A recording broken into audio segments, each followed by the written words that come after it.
What's up, everybody? It's the three. I'm sorry, it's the four black Come guys. on, man. Come on, man. I gotta get used to it, you know. Anthony's new, so you know we gotta get used to him. Put your fours up. He's still doing it. He's still doing it. Everybody, put your fours up. What's going on, everybody? It seemed like we was just with you guys. What, a few days ago? Last week. Did we do an extra show? Yeah, Yep, we did. for the dang, that's a shame, for the debates. Yeah. Oh, that's right. That was this week. Yeah, that's right. So what's going on, guys? Everybody good? Mr. Lovejoy, how was your week? How was your past couple days since the debates, my friend? A lot of talk, to say the least, about the show. So we'll get into that later. But other than that, man, my last 2 days have been well, man. No complaints. Good. Mr. Mario Dupree. No. Wait, what? No. Malcolm, that's Malcolm Dupree to you, sir. Oh, my bad. Malcolm Dupree. Right. Yeah. I've been renamed. I've taken on a new name. Oh, okay. You don't get that slave name no more, huh? Right. It's been a good week. It was a good weekend. It's been a very fun-filled weekend. I did my maiden voyage with a bicycle club that I'm a part of. Oh yeah. And was it the Malibu? What's it called? Magic City Motion. Magic City Motion. Yeah, but you gotta have a Malibu bike. A beach cruiser. Beach cruiser, right? Oh, okay. Okay. Preferably beach cruiser. But it was fun, man. We got out, rode Friday night, rode Saturday night. Just enjoying, grown folk getting in some exercise, having fun. Good. But it's been a good weekend, man. Okay. Guess what? What? My mom has an iPad now. Your mother? Yes. What? Okay, when you gonna get you something though? So what? When you gonna get you something? When you gonna get a working device? It's called an iPad, sir. I have it every week. It's sitting right over here. That's what I'm looking at. No, we're talking about a computer though. Hey man, that's all money, man. I really want a new computer bad because I really need to get this YouTube channel up and running. Yeah. I thought about going to get it this weekend, but I'll pinch a penny till it bleeds, right? Right. So I talked myself out of it. Okay. Somebody say, "Hey, Mr. Candy Corn." Yes, sir. Yo, we need to talk about that though. That candy corn is disgusting, bro. Hey man. Yo, candy corn actually tastes pretty good though, for real. No, for real it don't. Yeah, for real it do. No, for real it don't. And then somebody just sent me a recipe for deep fried candy corn. Now I don't know about all that. Now you're going a little bit too far. But what's going on? I need everybody to put. I need everybody that's on the show right now, whether you like candy corn or not. And thank God it's really only once a year we get that trash. But if you like candy corn, tell us if you like candy corn. But it's straight trash. I mean, you know what trash is, and then how it goes to the incinerator, and then it comes back out, and then it put it back in the trash can. That's what candy corn tastes like. Well, isn't it the equivalent of eating like what's those things called in Christmas? Fruit pies? Isn't that the equivalent to that? I would agree. What is it? Fruitcake. Fruitcake. Isn't that the equivalent to eating fruitcake? Candy corn? No, sir. It is not. No, it is. Not. It no, is. It's not. You will not do that. No, it's not. Nah, I can't say that now. You will have the candy corn nation up on you, Joy. You're not gonna do that. Excuse me, but no candy corn nation. The name don't even sound good. Right. I can't you CC, nigga. CC. Candy corn. CC. Well, he's gonna come down on you, son. Hey, look. They can't even talk because it's so nasty. They know because you got to chew it 1,000 times. And so your colors are what? Yellow and orange. You can't be no thug like that. Come on, Mario. Yellow, orange, and white. Come on, man. Orange. Candy corn is disgusting. All right. James Fred, how was your last few days? Pretty good, man. Pretty good. Productive. You know what I'm saying? We got some stuff done, some stuff accomplished. Pretty good, man. I ain't got no complaints. Good. What's up, Carlton? What's going on? I'm gonna just tear this name up. Tashara. I'm gonna tear that up. You know who you is. Trace, what's going on, girl? It's Tashara Janae. Come on, man. Hold on. Hey, Tashara. Let me tell you something. Call her TJ. Don't call her Tashara. Call her TJ because that's how her name says Tashara. Okay. Yeah. Well, okay. Hey, that was just a little fair one right there. So okay. Now look, watch this. Candy corn though. She like candy corn. She ain't saying it. Then if you want to be called TJ, I'm gonna call you TJ from now on, TJ. Whatever you want, long as you like candy corn. Hey, that's like me calling that lady last week, Kashia. Yo, I gotta give a shout out, man. Maybe Keisha. Shout out. My big brother's on here, J. Michael, man. That's my. Y'all ain't know I had a brother, did you? That's my big brother, man, right there. No, I did not. No, I didn't know you had a brother. That's my brother right there, man. That's blood brother, dude, straight up. No, we ain't blood brother. Brother from another mother. Yeah, straight up. That's a solid dude like that. Welcome to the show. How long y'all been friends, man? I met him in Fort Wayne, Indiana, in 1995. Ooh. 1995. Yes, sir. AJ. I'm sorry. I apologize. I know it's been a lot of years of pain. You know what I'm saying? This cat, I know how it is. It's hard being a friend with James Fred. I understand the pain you have gone through. What's in that glass? Wait a minute. Say what? What was in that glass? It's apple juice. Oh man. No, you can't be drinking on the show, man. Wait a minute, J-Lo. It was 94.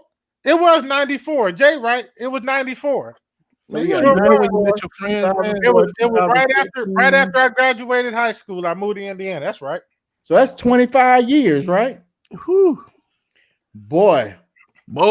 My hat's off to you, J. Mike. If you've maintained a friendship with James Fred for 25 years. And I only known him for 5 or 6, and my head hurt. You known him 5 or 6. I think I've known him since we've been doing this show. Hard out here in these streets, boy. I'm telling you. Messing around with James Fred. I want to say what's hey, Harold, man, Harold from DC. You know Harold Mario? Batman. Right. We've been friends since 86. Batman, that's my boy right there. I like that character. Yes, sir. First time I met Batman, I'm like, this is my kind of guy, right? All right, guys. I had a pretty good week. Of course, you know how my weekend went. If you were looking at my Facebook, you were being all lovey-dovey and all hater. Hey man, hey man, I ain't hate, man. You upgraded a big doc. 10 years, you did an upgrade. I saw you, boy. I saw you. Yes, sir. Thank you very much. I'll let you tell that story. Hey, man, did you do anything on that back porch? Say what? Did you do anything on that back porch that night? I can't tell you if I did. Hey man, you got to I'm saying. Hey, what happens on the back porch stays on the back porch. Hey man, you took your son, man. That was pretty interesting, Steve. You took your son. Oh yeah, I took my boy. There was a free fencing trial going on, and so I wanted to let him experience that. My first time in one of those classes too, man. But he enjoyed it. He said he wants to do it, so we're gonna try it out, man. You know, there's not too many black fencers out there. There are some. Talk to him, but man, we can get us a nice little. If he gets good at it, we can get a nice little scholarship fencing. You know what I mean? Fencing. He didn't got into fencing. Yeah, man. Oh, okay. I missed that. Yeah, man. This that was cool, video. Yeah, that was cool. I was like, that's exposure, man. That's exposure. Seriously. Absolutely, man. Hold on. Y'all knew he rapped. His name was Heavy Duty. Come on, man. Whoa, whoa, Jay, hold up, man. See, dude, Jay. Hold on. James Fred, your name was Heavy Duty, the 210, bro. Heavy Duty. Name Heavy Duty, son. You know what I'm saying, son? You know what I'm saying, son? Heavy Duty, son. HD up in this piece. But I told y'all I got bars all day, though. I told y'all that. You did. I think y'all let him freestyle. Let's see what he got. No. Yeah. Freestyle. We ain't doing that right now. You know what I'm saying? Yeah. We got more important right. We got more stuff to deal with. You know what I'm saying? Let's get it. Hey, Sabrina, how you doing, Sabrina? What's up, Tracy? You want to say hello to everybody? Hey, we gonna get some bars though. We need to get some bars.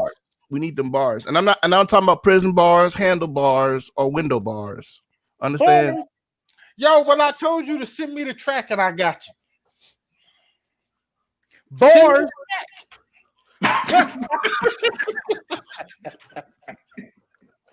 That's what I mean, right there. All right, y'all. So let's get into this thing, man. Welcome to the Four Black Guys Show. We want you to like and share. If you're on the Facebook page, please hit the notification bell, let you know. If you're on YouTube, hit that notification bell, let you know when we hit these here airwaves, these here internet streets. We got a lot to talk about. Tracy, tonight. man, hold up, man. Tracy clowning me down there, man. What she yes, Tracy, my name was Heavy Duty. Yes, it was. He said duty. Ooh, he said, hey, man, where's is my dude on? Is my dude on today? Mac. Yeah. Is he on today? I don't see him. He probably at home sleep, man. I left him earlier today. Okay. I'm sorry. Go ahead, guys. That just hit me. I'm gonna tell him you asked about him. Boy, he gonna be excited. What? Are you done? Who, me? Are you done? All right. So we got a lot to talk about, guys. We're going to talk about a few things today. First of all, of course, we got to talk about President COVID-19. Come on, his son. new name is now President COVID-19. It is pray for our president. Yes. We'll get there. We're gonna get there. Pray for our president. We'll get there. Can I say one thing before we get started? We do need to pray for our president. But I was watching Ivy Hilliard, YPJ, and Pastor Jamal Bryant. And Ivy Hilliard, he said, man, we need to pray for the president. He's the president of the United States. We need to pray for our leaders, and everybody needs to pray. And, he said, amen. And then YPJ said, amen. And you know what Jamal said? What? He said, it's good to be here.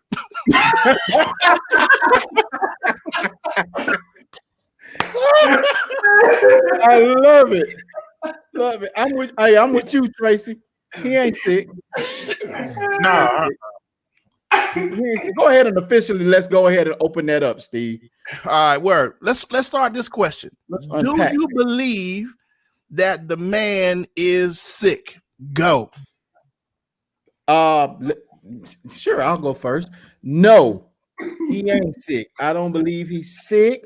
If he was sick, I still wouldn't be praying for him. It's just, and call it what you want, say what you want. I don't have that heart of compassion. Not for that. Not for him. But I don't believe he's sick.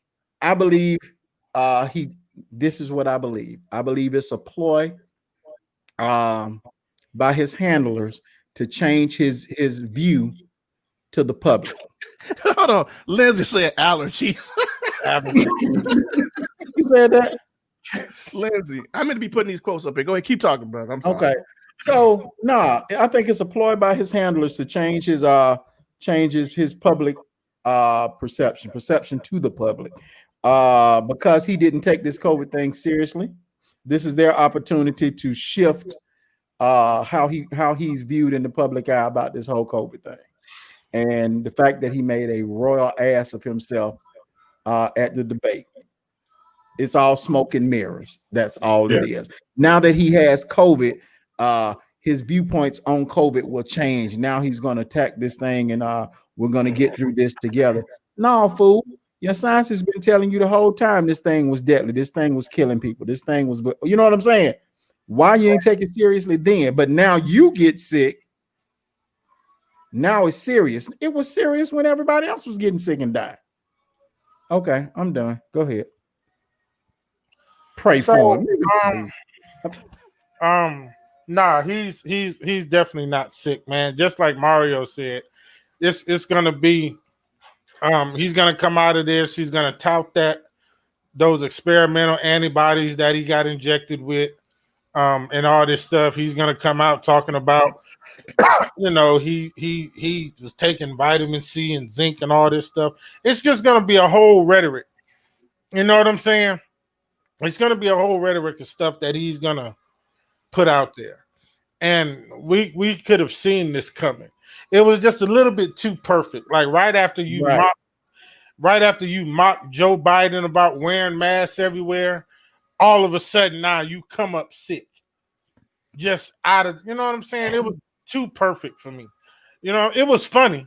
Like I really laughed when they announced it because I was in different Facebook pages, man, and the Trump supporters were all sad, and all I saw was people posting, "It is what it is." You know what I'm saying? Like people was clowning him, man, for real, and it was funny. But it's just a ploy, man. I really believe it is. It's a ploy. Yeah, it's too perfect. Like, you know how when you at a comedy show and the comedian come up to you and want to start crack because you just sitting in the perfect spot for him to get his eye on you. Yeah. Like it was perfect like that. Like you set yourself up for way too many jokes. Like just a whole lot of jokes to come out of this. Like, and I just don't believe he did that. Like, so yeah, man, it's just a ploy, but it's all good though. It's everybody knows his heart for real. We know what he really what he stand for with this. We know what he's been talking. So even if he comes out trying to hit it strong now, at this point, it's too late. It's way too late. You know what I'm saying? Yeah, it's way too late. Lovejoy? I'm just glad to be here.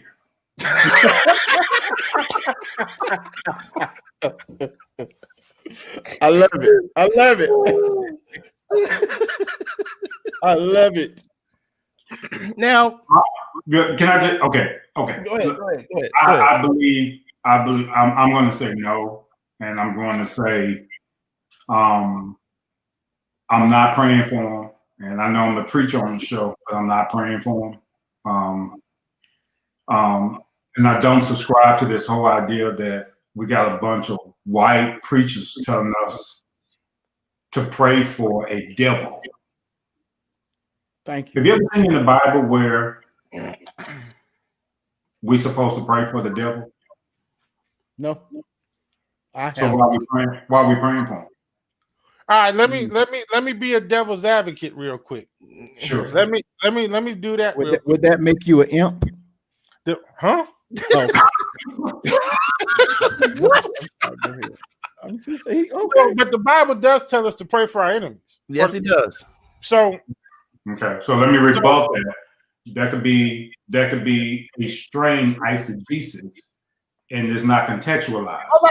Wait a minute. You can't be using them big words right now, okay? Back that up. It's almost 9:00 at night. I need you to shorten that word some. Yeah, okay. It's not the truth. A strained eisegesis is not the truth of the word. And we have to make sure that we put that in proper context when we talk about pray for our enemies. Jesus was he was dealing with a Sermon on the Mount, the Beatitudes. And it was simply for us to position ourselves to be mature Christians. Right. However, 2 John chapter 2, verse 10 talks about don't even bid them Godspeed. If they don't receive you in my name, don't even bid them Godspeed. Right. This from your feet. Cheeto-looking person has said that he's done more for people or black people than Jesus himself. Yes, he does. So you think I'm supposed to pray for a cat like this? That's blasphemy. If you ever seen blasphemy in this whole presentation. So my short answer, no. I'm not praying for him. And don't feel bad that I'm not praying for him. Matter of fact, he's not a thought in my head when I'm praying. Ooh. Ooh. Can I? Okay, that was very good. Can I play this before we move on, Steve? We're not gonna move on. Keep moving. Okay, this is exactly how I feel. Hold on. I thought it was just me, but let me see. Hold on, God Almighty. How about if I cut the volume up on it? Y'all ready? Good morning, good people. Happy Sunday to you. It's time to get up, wash your tail, and get a word from the Lord. I'm going to help out with online church. I'm running to the house of the Lord. Huh? Because I need prayer. I thought I was a better Christian than what I am. I really did. I thought it was further along in my Christian walk. I've been saved ever since I was young. And I thought it was further along. When I heard that Trump got COVID, nothing in my soul said pray. That's bad. Nothing in my soul felt compassion. Nothing. Even now, I'm trying to find something and I can't find it. Hold on. Let me see if I can find something. Nope. Nothing. That's horrible. Lexi, why can't you be a better Christian like CeCe Winans? She's a good Christian girl. You got to do better. So I'm running to the house of the Lord. I need you to get up, wash your tail, and get a word from the Lord and pray for me, y'all. That was it. I thought I was the only one that felt the same way. I'm like, nah. Well, I have to be honest, guys. I fought hard not to be petty Friday. And like she said, I thought I was gonna be a better Christian, but me and James was on the phone. I think I laughed the whole way to work. The whole time, yeah. The whole way to work. I talked to James from my house to the parking lot, and boy, I laughed hard and I laughed long because it's ridiculous that you mock a man on Tuesday night for wearing a big old mask and wearing it wherever he goes. And the first thing, Thursday morning, you down with the COVID. That's hilarious, the hypocrisy. Now, here's what upsets me, guys, along with Lovejoy, man, is the whole hypocrisy of it. You spent all these months mocking people with masks, telling them they're unpatriotic, degrading them, make fun of them. You got people out on the street, you got people in Walmart and other places demanding that I want my freedom. This is my freedom. I don't have to wear a mask. You're threatening my freedom. You go through all of this, and the very man who knew that it was bad back in February catches the virus. And then you want to tell us to have empathy for this man. Right. You're going to say, I saw somebody try to hit up Lovejoy asking him if he was still a pastor. Because, he was man. Yeah, he was about to catch all that smoke on his page. Here's the thing. You cannot demand empathy when you have not shown decency. That's good. For just wearing a mask. That's good, man. That's good. You demand empathy when you could not give the simple matter of wearing a mask, guys, and that is the hypocrisy at the highest. Mm-hmm. So no, I ain't praying for him. I can't. Y'all some bad Christians. I tell you something. I'm just telling the truth. The Bible tells us to pray for our leaders that we make peaceable lives, man. But this man, you can't show me any fruit from this man of a righteous living. You can't. Mm-hmm. So, yeah. Did you notice something though, guys? If it's not true, check this out. You see how when the stock market tanked? Yeah. I called Lovejoy. What was that? Friday morning? Yeah. Friday afternoon when you got to work. Friday afternoon. Right. When I got to work, I called Lovejoy immediately. When the man said that the stock market tanked, guess who felt better? You did? Really? Did y'all notice that? Oh, he felt better. I got you. I said, yeah. I did not, but now that you say it, I got you. Yeah. So this man is it's hard to believe. I think it's a shame in America, and I'm gonna say it like this: that we as Americans cannot believe the word of a president when he says he is sick. Mm-hmm. That's really sad. Mm-hmm. That's really sad, man. That's sad. That speaks volumes about your character. Right. Volumes. And if you notice, Doc, when I've been watching CNN on this, when they ask the White House correspondent or whoever that is, it comes out and she won't go into any detail about anything. You notice that? I don't know if y'all, whoever his White House correspondent is to speak with the public and the press. Mm-hmm. She won't go into any detail about his condition. None. She's keeping it tight and flat out said, I won't go into any detail about it. You know my problem with this whole thing though, and I'm gonna take this position. My problem with you had Paula White, a couple of other. One of them was my favorite one because he taught me about fasting. He's over in Georgia. I forget his name. Big mega guy, passed over there. White guy. White guy. But my problem with this is Earl Paul. So, was it Paul? Jensen. That's his last name. Jensen. Oh. Jensen. My problem with this, guys, is as a leader in the church, that is not supposed to be our position, and that we're supposed to endorse wrongdoing. Mm-hmm. And how can you stand up in your pulpit, your stage, and endorse wrong?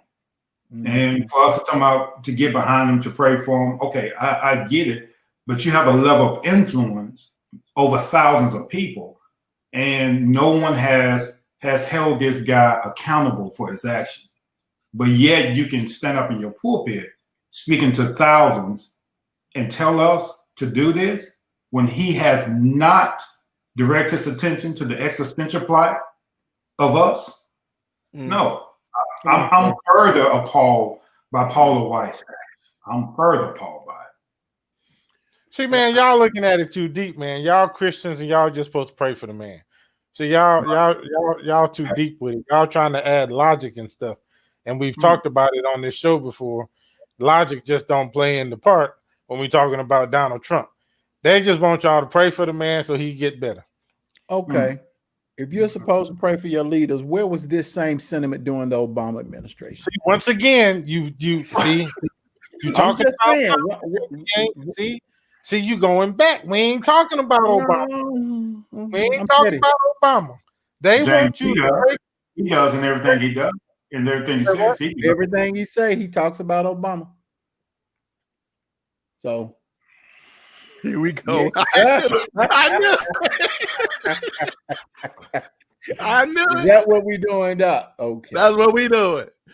Wow. Right. We can't bring up Obama, but he can at every turn. All right, so let's go down the list of who tested positive in the GOP right quick. Okay, can we do that right quick, guys?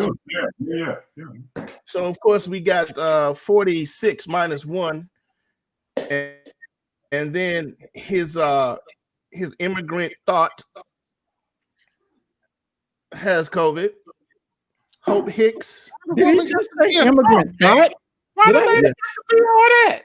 Did he just? Yeah. Did I hear that right? That's what she is. Immigrant. Oh, man. Wow. I'm rubbing off on y'all. What? Yeah. You want me to call her a hoe? What? Goodness. This is just thirsty. It's suitable. All right, then. Okay. All right. All right. Hope Hicks, aide to the president, was the first one to pop off, said she had the COVID. And Hope Hicks is not a bad-looking chick. I just wanted to let you know that is Trump's type. I wonder where he got it from, but that's just speculation. That's just speculation. Nicholas Luna, assistant to the president, got it. Mike Lee. I'm going to see you tonight, man. Hey, 10 years, man. I had my 10-year anniversary. I'm good. Okay. I'm great. Now I know what's good. I got you. All right, Mike Lee, Republican of Utah, has the COVID. Tom Tillis, Republican from North Carolina, senator, he has it. Ron Johnson, Republican, Wisconsin senator, he got it. Kellyanne Conway. Don't she look like that thing? What was on HBO? That little night creeper thing from that scary show. She looked like, yeah. I know you're talking about. Tales from the Crypt. Yeah, she looked like the Crypt Keeper dude. Yeah, she looked like the Crypt Keeper. Man, these folks sick, man. You can't be talking about these folk, man. My bad. I'm done. Oh my God. Bill Stipend or Steppen, Trump campaign manager has it. It's bad. Her name is Rona. Her name is Rona McDaniels, RNC chairwoman. She has the Rona. She just all messed up, man. Like, God. And this is who I will pray for is Chris Christie. Because man, you said Chris Christie, fat boy? Yeah. Yes. I want to hear this. Because Chris Christie, man, he's one of those targets that he's out of shape, he's overweight, he's old, he's a little older than us, and he's in that range where it could be really difficult for him. You know what I'm saying? So my so he has it. He's been confirmed. Yeah. Okay. Didn't he have a drug problem? Chris Christie? Was it Chris Christie? I don't think it was him. I think it was the governor of New Jersey. My bad. So here we go. These are the people that have surrounded Trump. These are the people that have been to the rallies. These are the people that are out in the Rose Garden that last time when they opened it up. So once again, not making fun of people and not having any empathy and mocking people that do the very basics has now found themselves with a deadly disease. I want to go back to one thing that is that whole empathy thing. I think, Mario, you got a story that you want to bring up right quick, and I'm gonna go ahead and let you do that, and then we'll move into Mr. Lovejoy. He has a topic he wants to bring up. So we're talking about Trump people here. Oh, right. And then did any of y'all pray when Herman Cain got sick? By the time I found out he was sick, guys, he was close to being dead. Right. And the shame of it is, now check this out. These people are supposed to be so Christian, so full of empathy. Do you know the man died the very week the RNC was having their convention? Do you know not one person said not one thing during that convention? Nope. Not at all. You had all them coons up there, but you didn't say nothing about the dead man that died from the disease who was at one of his rallies. No one gonna say nothing about that. Come on now. So, but anyway, go ahead, Mario. Don't let me get mad. Okay. James, your MAGA constituents are going off again, buddy. A man in Denton, Texas, was recently a victim of his dislike for the current president, as he was punched in the face for blasting a song by the rapper YG called F. Donald Trump. Oh my. While at a Buc-ee's in Texas, a few men can be seen with Trump shirts on, while one man screams at another man who's holding a flag. The one man screams, "Turn it off," in reference to the YG song, and then immediately sucker punches the flag holder, dropping him to the ground. Since then, police have arrested John Lata, Lata, for assault causing bodily injury on Saturday night. Police in Denton, Texas noted that Lata's bail was set at $15,000. They never gave the name of the person that he punched, but he was taken to the hospital and he had injuries. He suffered a cut under his eye from the punch, knocked him out cold. Cold cocked him, cut him under the eye. Those are your MAGA constituents that James, y'all want to make. Oh, is he gone? There you go. Oh, and we have footage, ladies and gentlemen. James, are you proud of your people? Let me hold on. Don't answer that. Oh, I was waiting on the video to play. I'm getting straight. Give me a minute. Okay. So while you doing that, let me go to let me see if Here I we can go. find anything else on it. Okay, you got it? Let's see if we can run it. Let's see if you can boost the volume. Yeah. Yeah, that's what I'm trying to do. All right. It was playing. Boost your volume. Oh. I'm talking about straight Kimbo Slicey. You know what I'm saying? Straight Kimbo. That was a sucker punch. It was a sucker punch. Play it one more time. That went fast, Steve. Yeah. I'll fuck you off. Bam. Cole Compton. Kimbo, old boy. Straight sucker punched him. And these are the moral majority people, right? These are the people that's for moral majority. Yeah, this is the part for the moral majority. You know, these are the good God-fearing Southern evangelicals. Okay. You know, you can't abort them, can't abort the baby, but we ain't gonna help you take care of them and none of that good stuff. It's sad, man. That's why my wife made me that T-shirt that said, "Don't let your president get your ass whooped." That would have been the perfect T-shirt to wear out there to that particular rally. So, but they were in a parking lot of a Buc-ee's in Texas. I don't know what Buc-ee's is, if it's a convenience store chain or fuel station. I'm not sure what a Buc-ee's is out there in Texas. We don't have those here. But right. that particular place where the incident went down, they typically use the parking lot as a gathering place for Trump rallies and stuff like that, protests. That's what they typically tend to do at that particular place in the parking lot. So let me ask you guys a question. Do you think, and I got into it with a black conservative, and his question to me was, who did I think was more racist, or who do I think that brought up racism or something to that effect? And of course, a lot of the conservatives say that Obama, for some reason, I don't understand their train of thought, but Obama brought race back into the picture.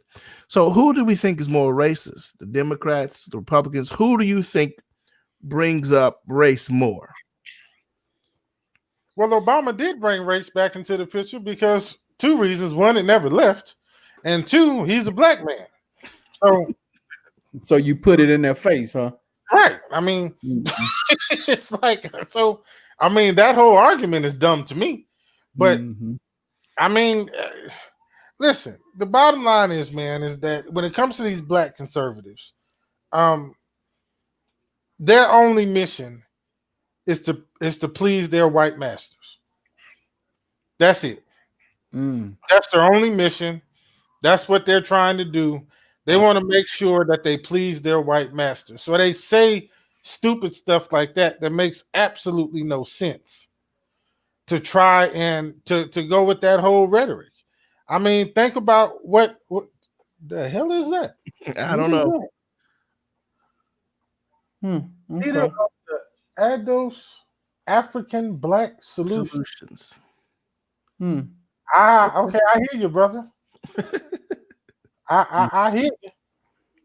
But James, are you really a Trump supporter? I don't know, Tracy. He's not. Keep going. But anyway, man, yeah, they gotta please their masters, man. So that's their whole mission right now. And if you notice, a lot of these black conservatives are business owners that have a lot of white clients that they don't want to piss off. It's just rhetoric, man. And it's silly and it's stupid because none of them make any pure fact. I mean, they bring up a lot of stuff. Steve, me and you talked about it, all this stuff that Trump signed into law and all that. I can kill all of that real quick, but that's a whole nother show. We'll do that in a different show. But I can destroy that crap that they keep putting up because it's all smoke screens, man. And if they can't see it, then they got to make Massa feel good. So continue to let them to do it. Let me repeat the question. The question was who do you think is pushing this fear mongering, chaos, and division? So who do you guys think is pushing fear mongering, chaos, and division? Trump's mama. What?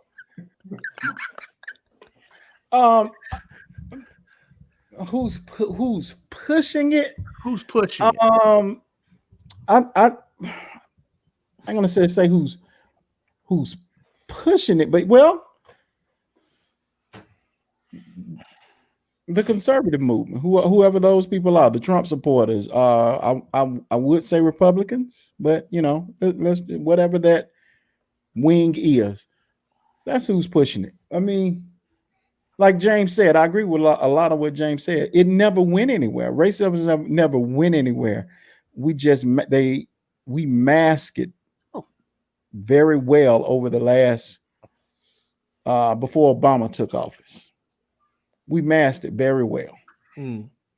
We got into a space where it looked like it had almost disappeared until Trump came in office. So now when toward the end of Obama's administration and white people felt they had to get another white man back in office again, a white Republican man back in office again, that's when we got a lot of this. So you asked that question, and to me, that therein lies the answer.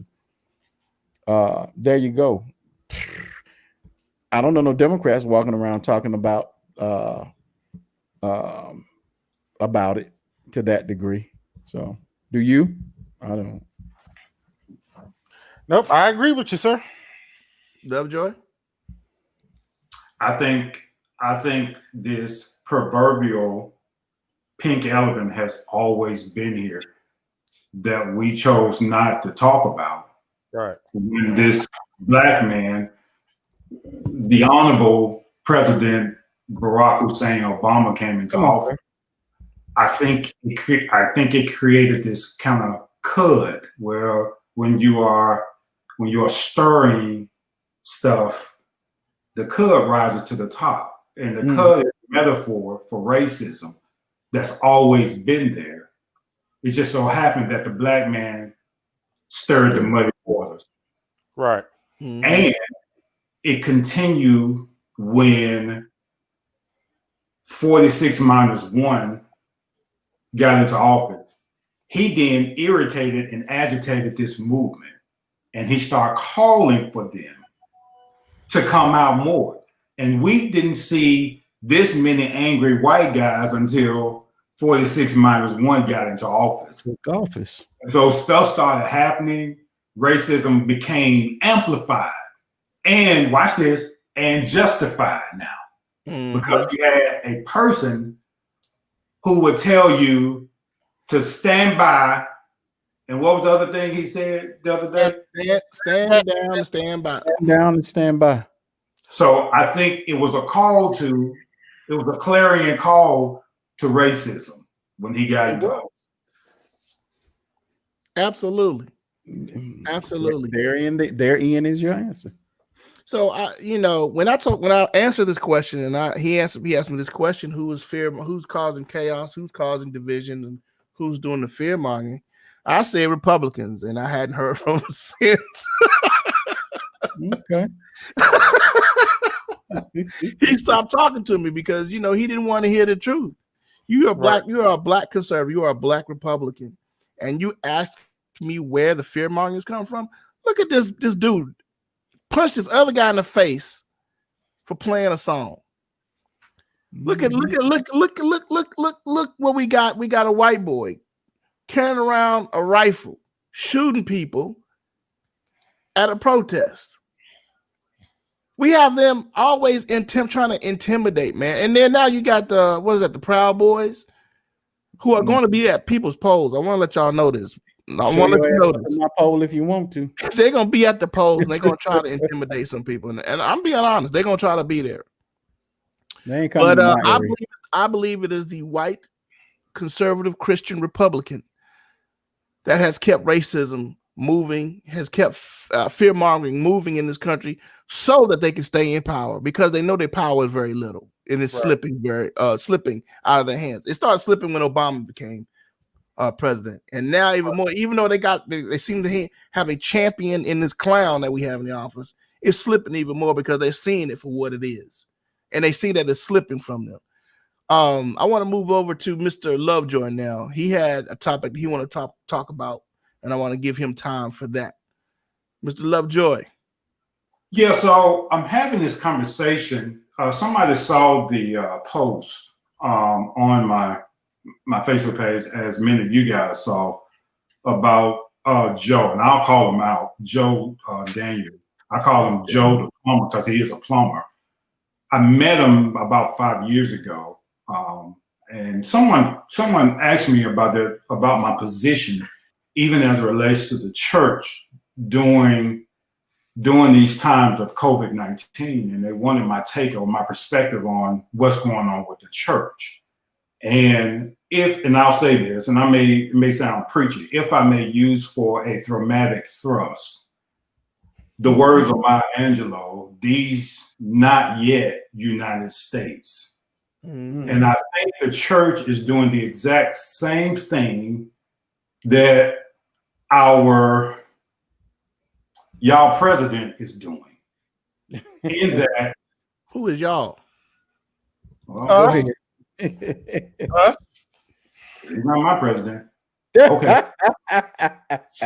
Go ahead. The question became, is the church really concerned with the welfare of the people? And I liken it to this.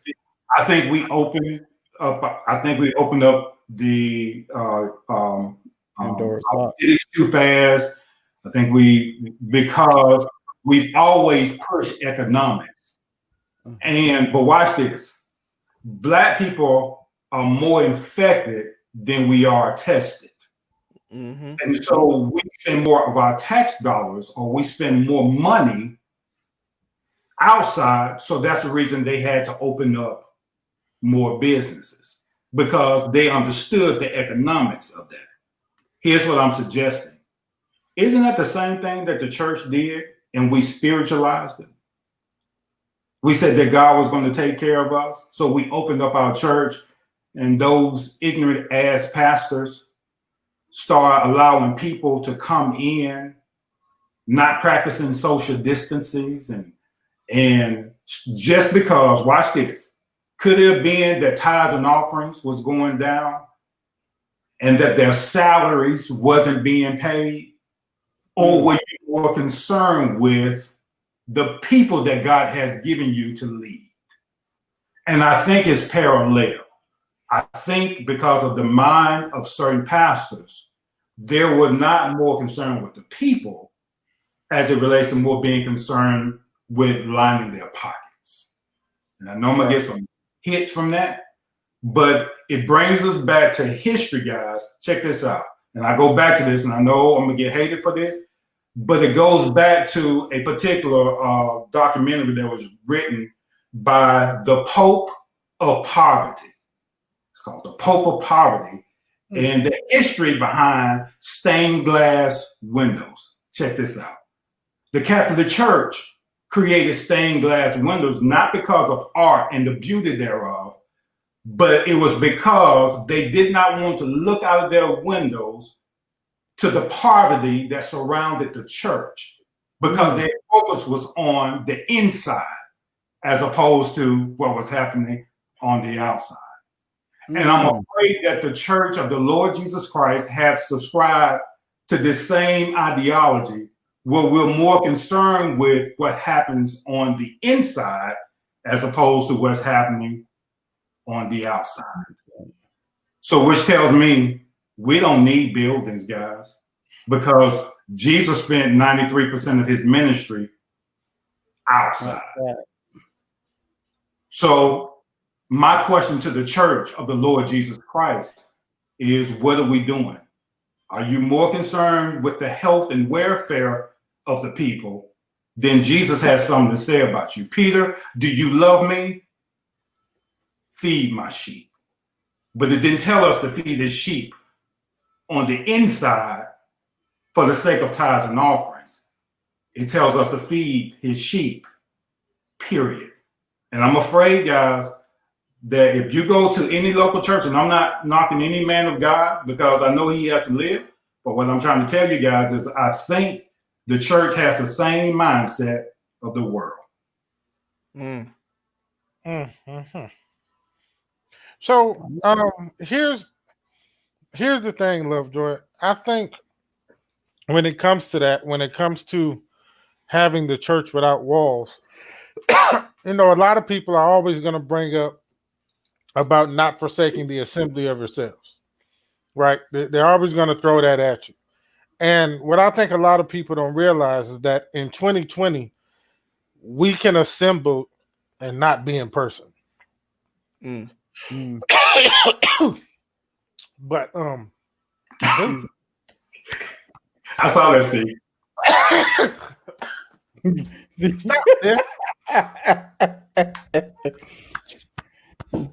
Spreading COVID virtually. Go ahead, James. Hold on, I'm choking. Okay. Drink some water. It's in front of you. That wasn't water. That wasn't water, huh? That was the problem. Oh, okay. Someone please dial 911. See, I'm drinking water, y'all. I'm drinking water. I had to drink water with my candy corn. Water is gone, man. Water gone. But yeah, it was you know, that's what they always gonna throw at you. So we've gotta understand 2020 with technology, we can assemble and not be right there together. I mean, we're doing it now. You see what I'm saying? Right. And I think a lot of pastors are just old school. You know what I'm saying? Just old school. They want to do things the old school way. Is it safe? Here's what I would say to that. So now, again, we're getting into contextualizing scripture.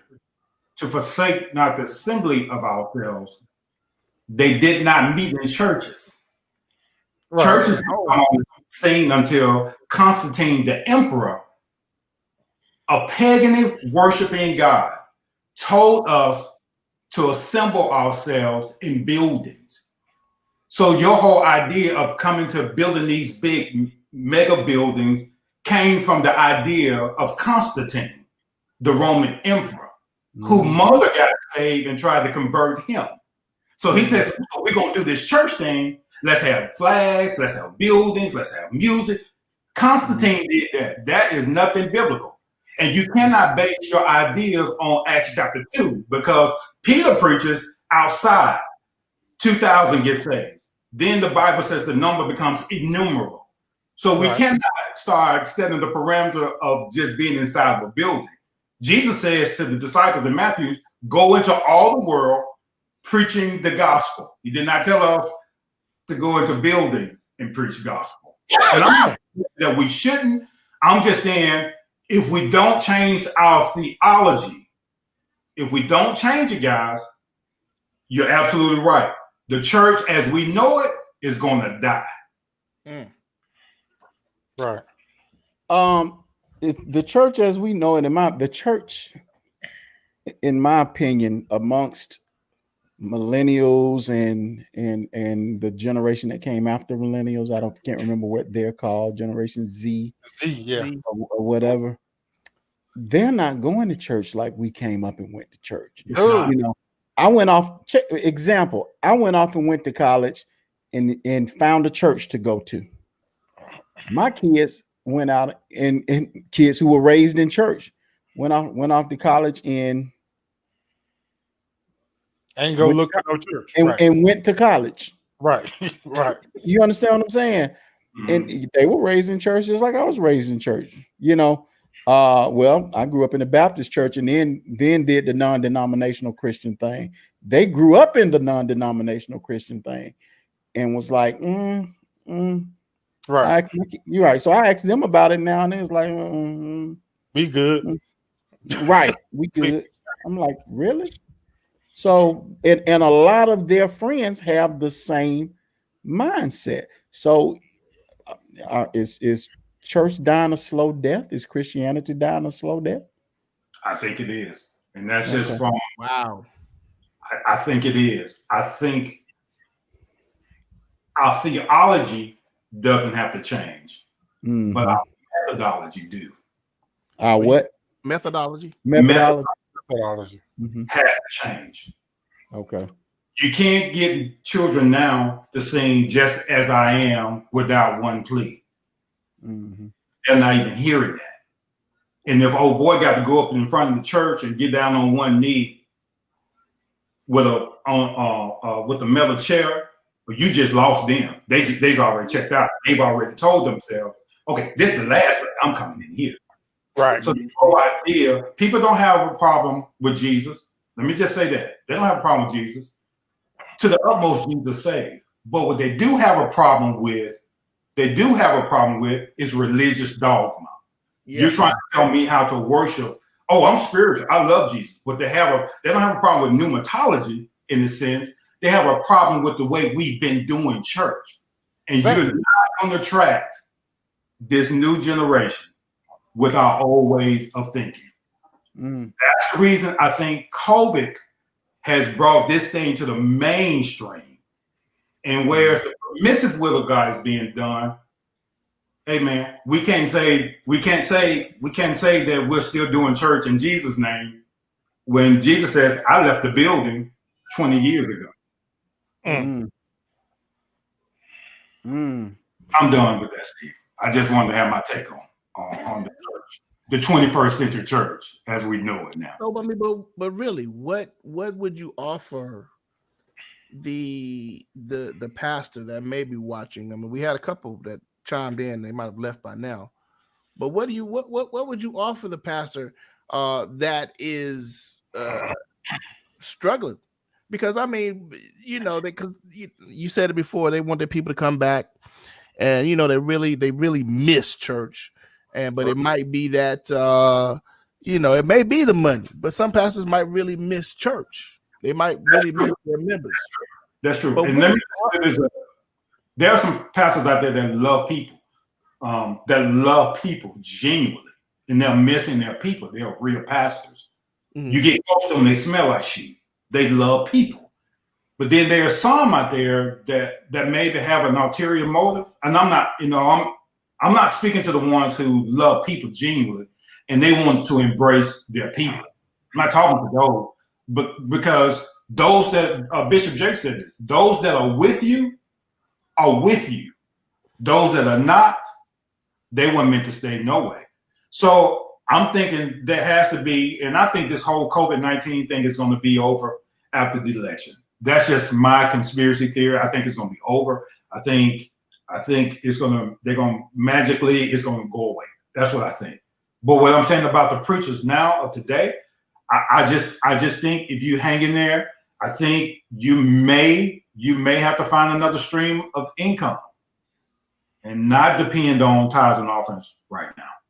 And if this is what God called you to do, He'll sustain those that He's called in this. And I really believe that. So do you think we're going to have more of virtual church than church, like building church? Do you think that, like as Erica said, the church as a building, you think that's done? I think the idea of it is gone. And I think there's been a purging.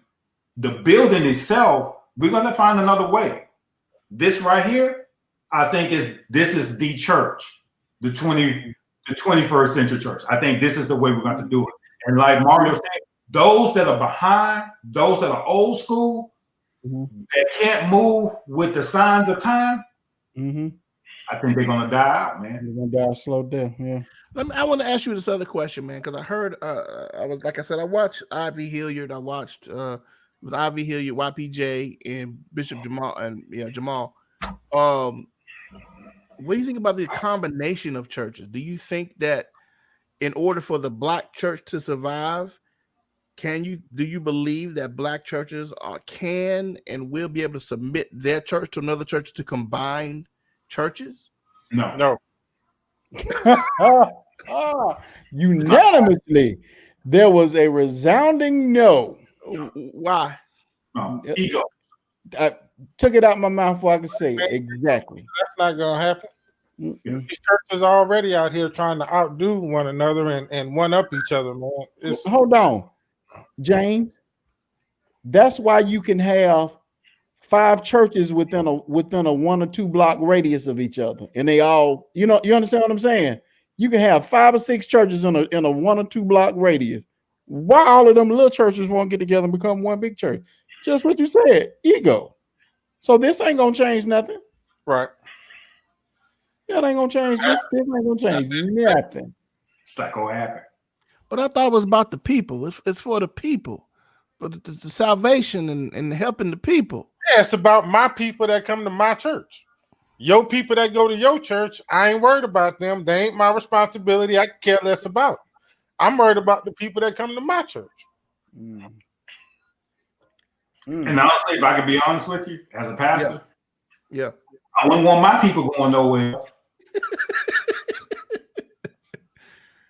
and honestly, that's the truth. And if a pastor's honest with you, he's not going to submit the ministry that God's given him to another ministry, to another man. Now that he's just this radical, amazing guy. He's not going to do it. I don't see that happening. Not one day. Not one day. Y'all go to funerals or programs where the pastor preaches and he does an extremely exceptional job preaching. Then the host pastor gets back up and says, I'm not going to preach again.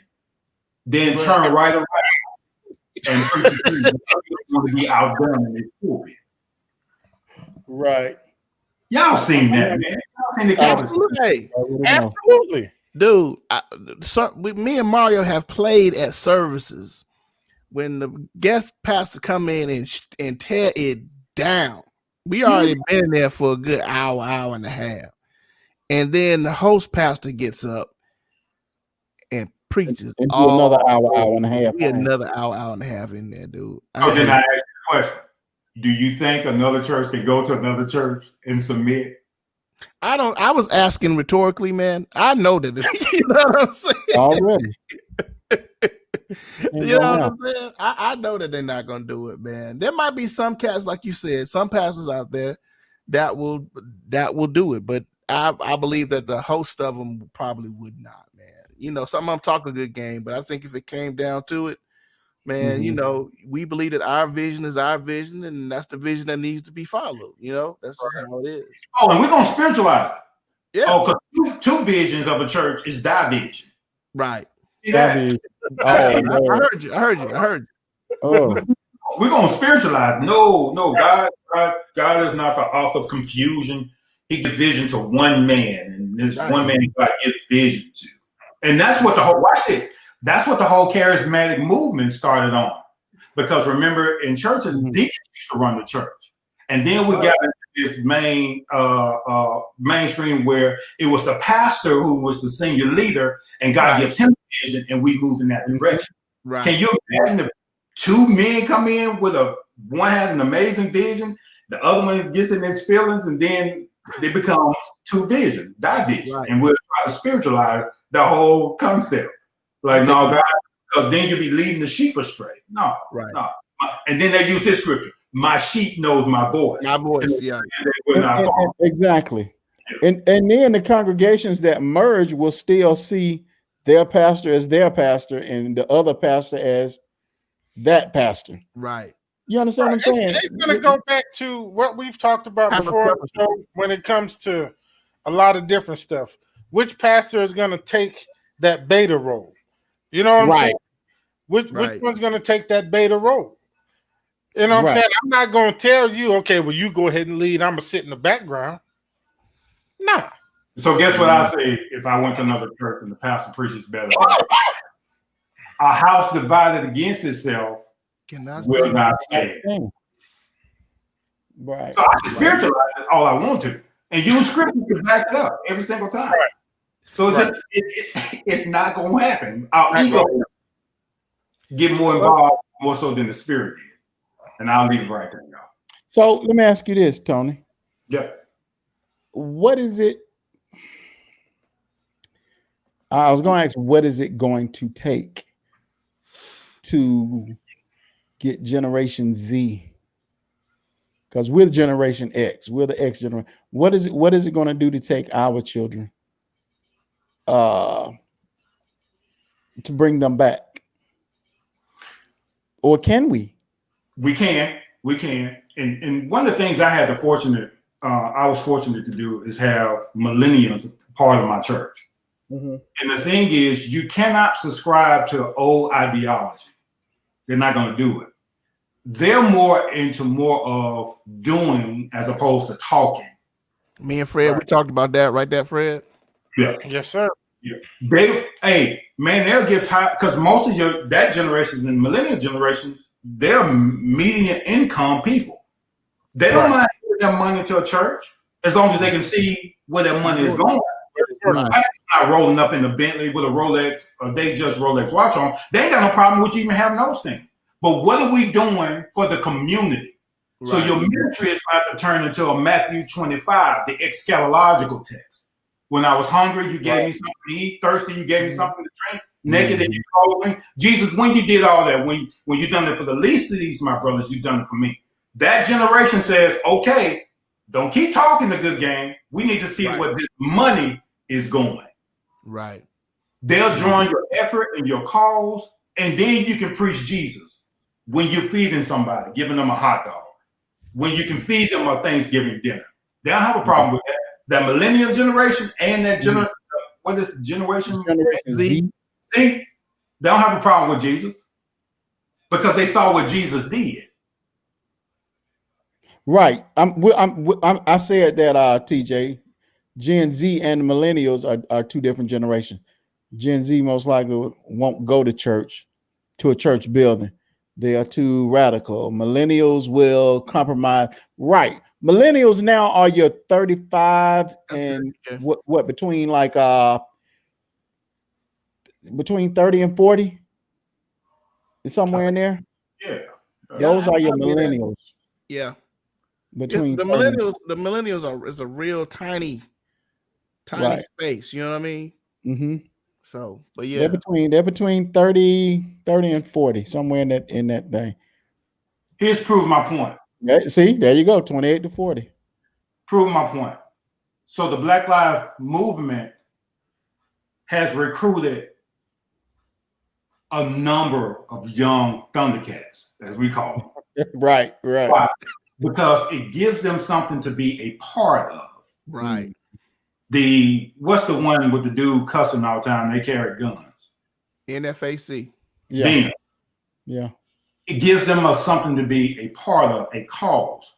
Mm-hmm. No, what we want to do is bring you into the church and pass a piece of peppermint and preach the hell out of you, but we don't have a cause. Right. And this generation says, hey, we done with that. Yeah. My mama come home 4 hours later from church. We done with that. What you doing?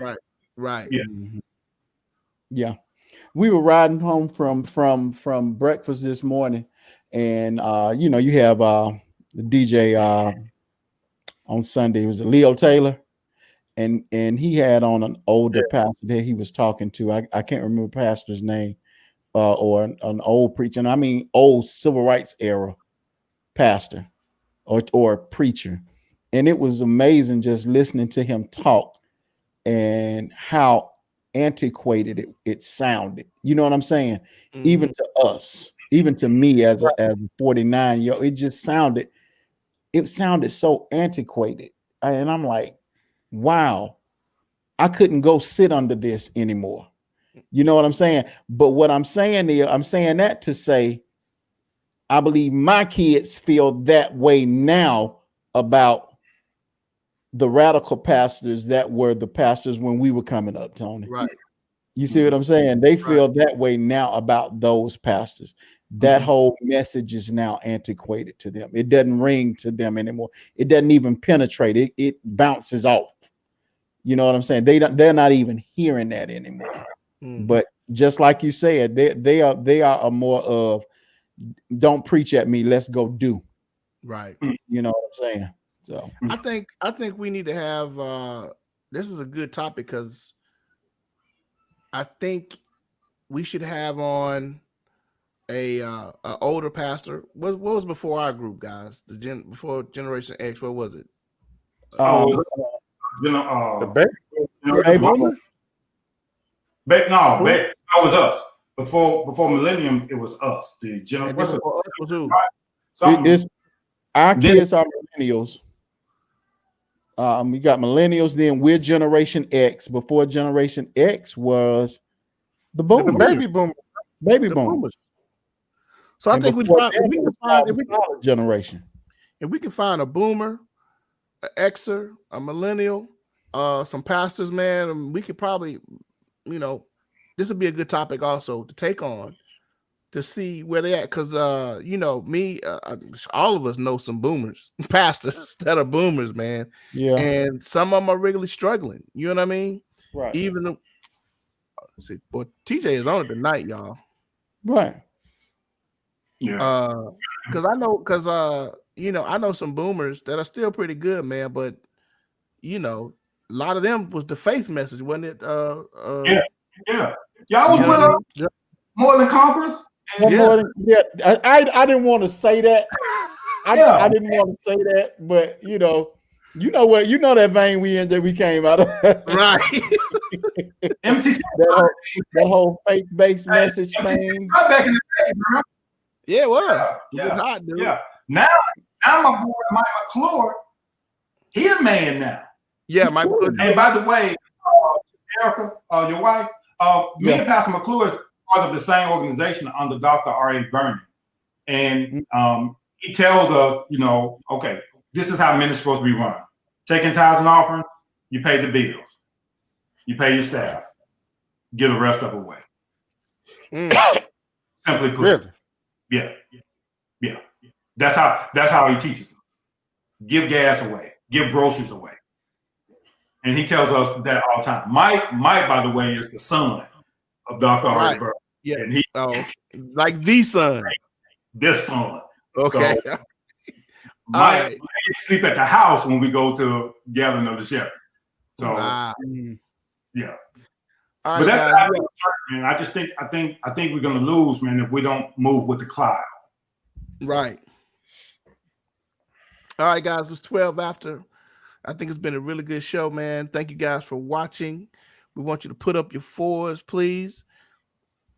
It's been the 4 Black Guys Show. Next week, guys, we got a good show already lined up for you. We got some expatriate people that have moved to Ghana, and we're going to interview those people who said deuces to America and now are living in Ghana.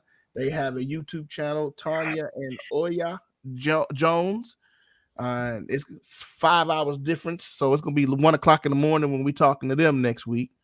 But they're going to talk to us about how they moved over to Ghana and how life is over there, and we can ask them all kind of questions and see how it is over there. So next week we're going to be say what? That's going to be interesting. Right. Right.